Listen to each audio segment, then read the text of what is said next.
life should not be primarily structured around work. I mean, since when has society conditioned us to believe that finding meaning in life necessarily depends upon making a wise career choice? That's a fair question. That's a fair question. I don't know when that happens. I mean, it was already conditioned when I was born, I guess.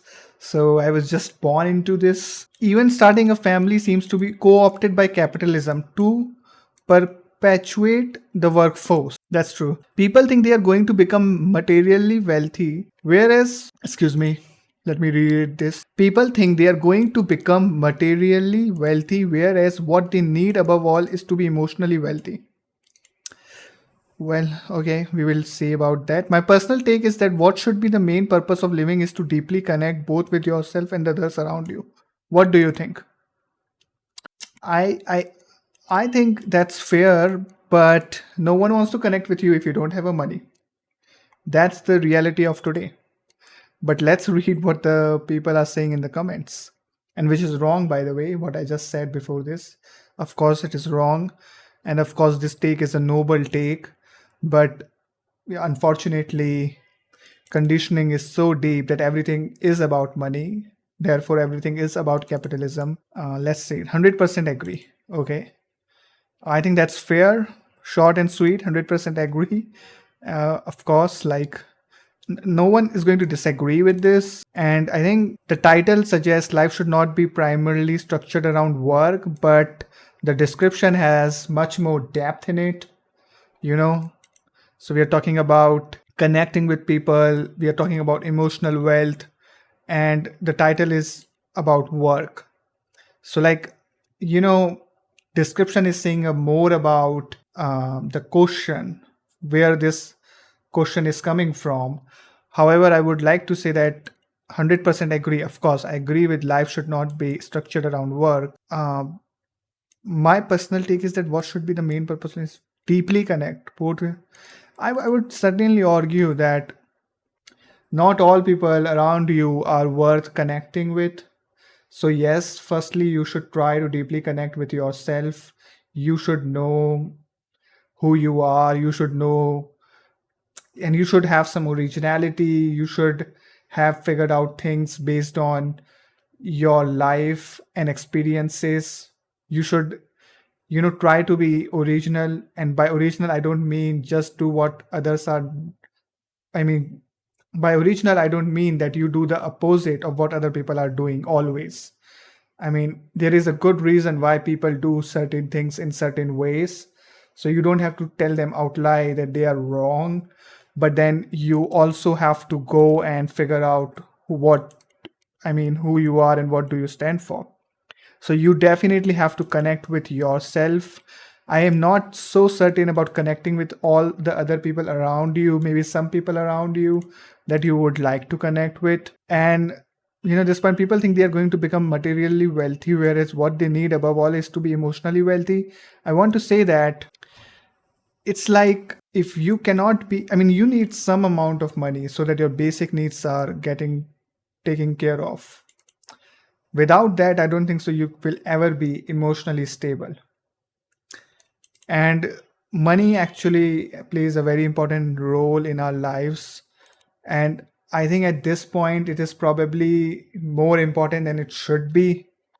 And we somehow have to live through this time, where we are facing this problem. However, let's move on. Let's read and try to understand, I mean, what other people think about it. The problem is that authoritarian overachievers are allowed to push society to this nonsense. Okay. I don't really want to blame anyone specific because I don't think I think we have to first introspect. But let's I mean this certainly is a problem, but let's read more. Those authoritarian overachievers have had no such effect on me because I have made a decision to not allow to them. Yes, that's fair. And that's a very good point. I think that's how it should be. Let's read more. I wish it was okay. Let's move on. I think there's some truth to that.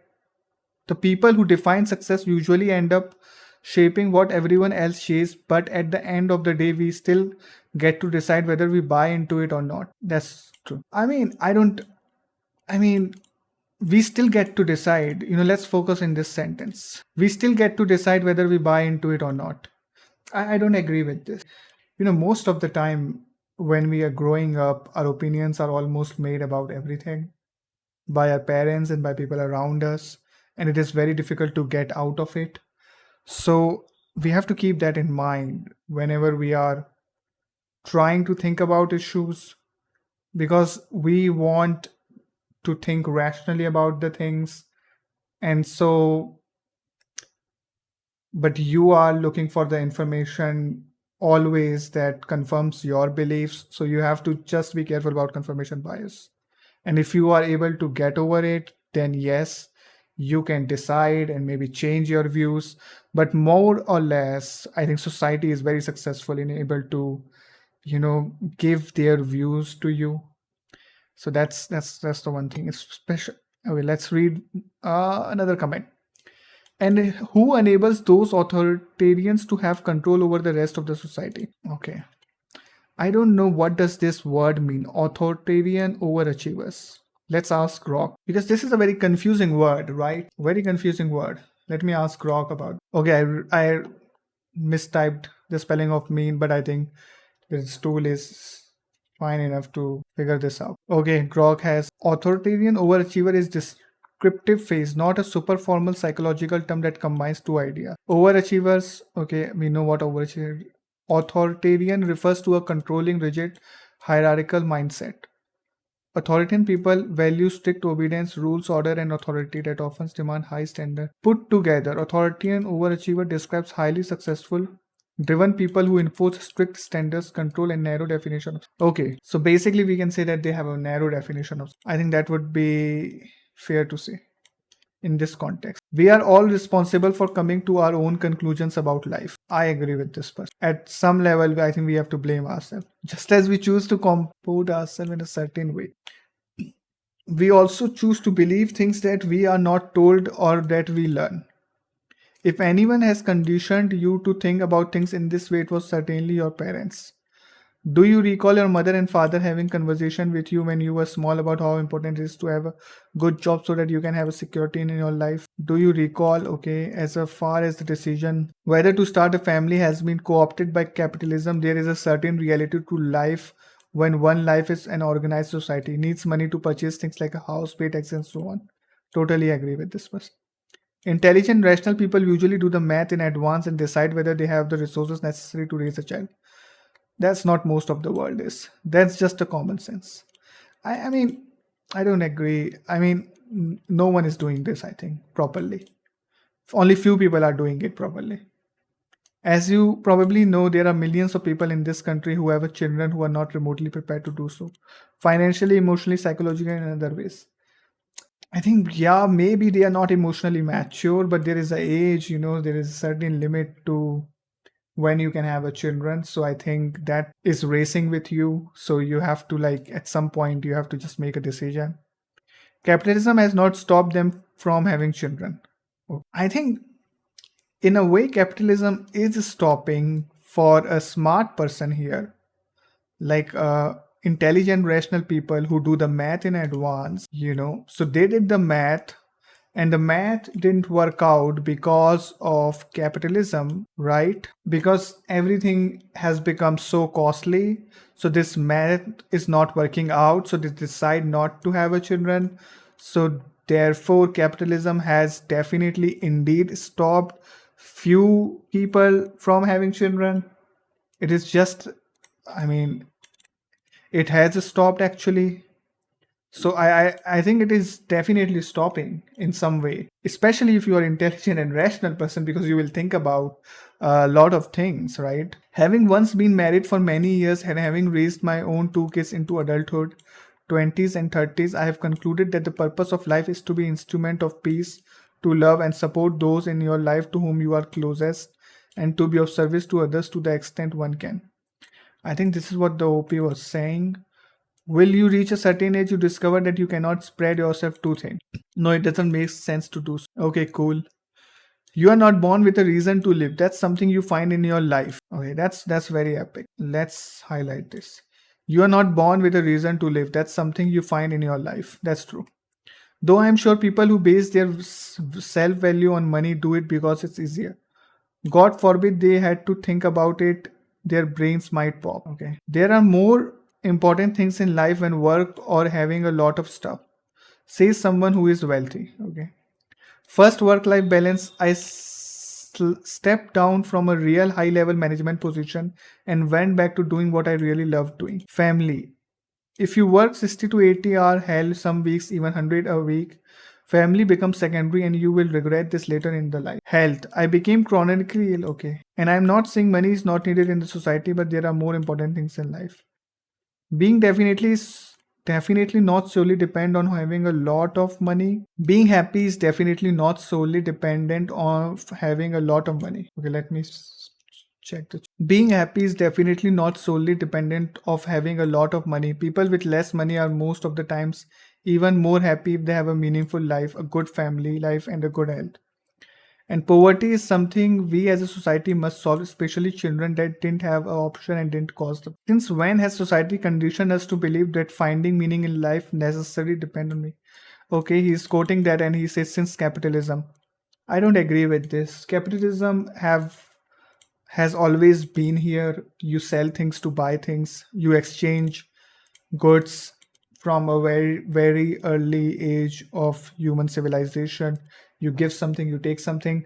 The issue happened when it became, I think in my opinion this is a very hard thing to say, but I think the issue happened when we had when like for example, like I think basic needs should not involve money. For example, basic education, basic home, basic housing, and basic healthcare maybe should be available to people so that they can do something more, so because their basic needs are covered and as a society we move forward. But this is something in ideal world, like we cannot, it's a very difficult topic to talk about, so let's talk about in some other stream. For now, let's completely read this article or this Reddit comments. Psychologically speaking, one couldn't feel emotionally well unless they were secure in the basic necessity of food, shelter, and clothing. Yeah, this is what I said, but totally agree. And that's how I have been living in my life. And I'm not wealthy. I have enough for me to pursue my hobbies and passions, including traveling overseas to take time out from work beside experiencing and learning new things. Okay. So if you can take time out from work to travel overseas, I think you are somewhat wealthy. Not a lot of people are able to do that. So let's read again. Me thinks you are right. Why, you may ask, is because if you look back at ancient history, humans are actually built for community, hunting and gathering. Yeah. Everyone has their own roles, their own separate talents, their own specialties to promote the greater good of humanity. We have it backwards right now by being so stringly and every man for himself. That's, I think, yeah, that's like somehow, this is very true. This also ties into inspiration being tied into basically lining up your meta values with your genuine talent. That's true. Who are you at your core when you are not listening to others? I actually have a free newsletter or Substack about this where I deliver into this and connect some dots. Link in bio if you're curious. I can check out after this stream. Did you know that people's surnames once come from their jobs? Yeah. The average, okay. So basically, he's saying that it is about work, basically. This person is making this argument that life is about work. I sort of don't, I completely don't agree with this. Disagree 100%. Yes, maybe at some party, for someone, this is true, but I think we don't have to live like this. The average human lives around 4,000 week. The first 1,000 is with mom and dad and attending school. The next 3,000 is just going to work. Seems like a pretty yes. And don't forget about the time when you are old and you are not going to work and you don't have a parents and you don't have anything basically, and you're just old and you can't do anything. That's also one part of your life. And that's a horrible part of your life. So you have to basically, like, your 20s, 30s, 40s, and 50s, I think you should do what you can do and what you would enjoy. I think that's the time. You cannot do anything in your 60s. While a profession cannot define life, it has significantly impact on it. Yeah, this is because the profession is associated with wealth, social status, power, and dignity. I think we all know this.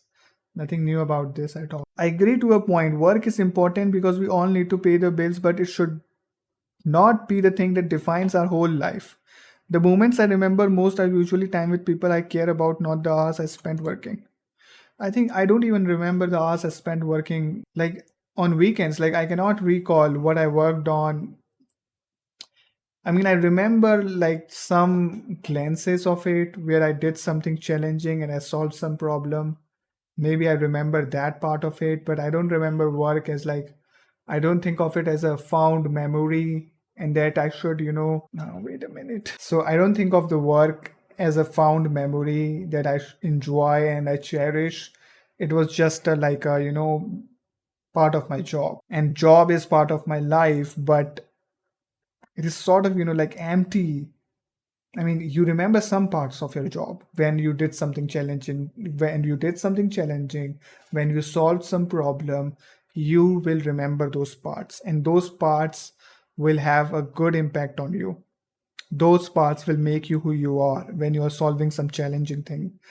However, it's like, most of it is like useless meetings and working with people that you don't like, or even like sometimes you like, and sometimes, I mean, most of the times you're just working because you have to work. And some people are just like, when they are working, they will not even go and say hello. I think we should treat each other nicely in work.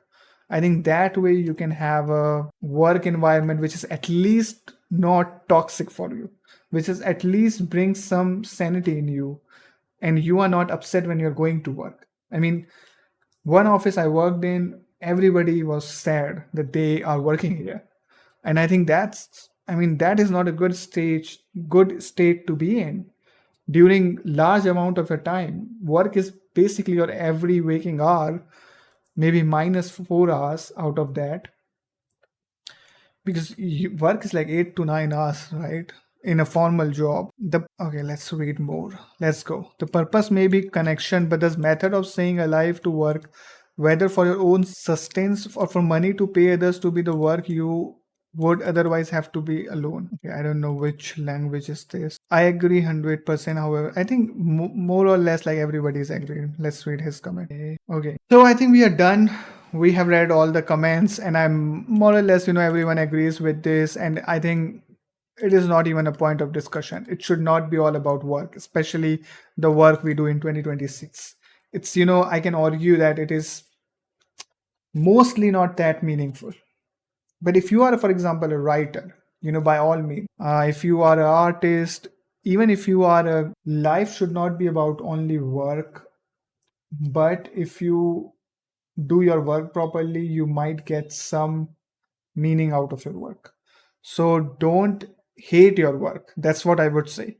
Maybe you don't love your work. That's okay. But don't start hating your work. I think that's not a good place to be in. So if you are in that place, maybe change your job, or maybe, because if you think about it, work is a very big part of your life. So you should not hate your work. You can hate your boss. That's totally fine. I'm not saying to not hate your boss. You can do that, but you should not hate your job. You should not, when you're working, you should not think, oh, I hate this. You should, you should have a mindset, okay, this is a job and I'm doing the job and I'm doing as good as I can. And along the way, if you have a good relationship with the people you are working with and with your boss, that's a very good thing. But at least do not hate your job. Okay. But yes, it is not about, do not structure your entire life around work.